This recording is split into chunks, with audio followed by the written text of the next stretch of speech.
turns out that Tony Fauci was not the only one funding Peter Daszak's research on bat viruses. Google was funding that research too. It sounds unlikely, but we know it. We know this from a new piece in the National Pulse, which just published the evidence. And here's the evidence. Peter Daszak admitted it in print.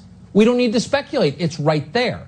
Beginning in 2010, several of Daszak's research papers explicitly acknowledged that they were funded by Google. One of those papers was an observational study that analyzed the transmission of viruses from bats to humans, in this case in Bangladesh. Quote, proximity of bats to human populations may facilitate the transmission of viruses either through direct contact or through foodborne routes.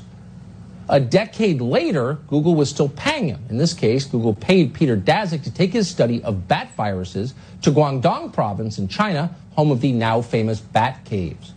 While there, Daszak used Google's money to study the, quote, perceptions associated with transmission of pathogens with pandemic potential in highly exposed human populations at the animal-human interface, end quote.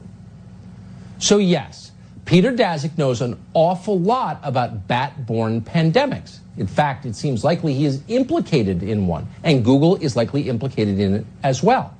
So together, Google and Daszak work to keep critical, factual information from the public as nearly 4 million people from around the world died from the virus. It's a horrible story, and someday, perhaps soon, we will learn all of it. But in the meantime, as we await the indictment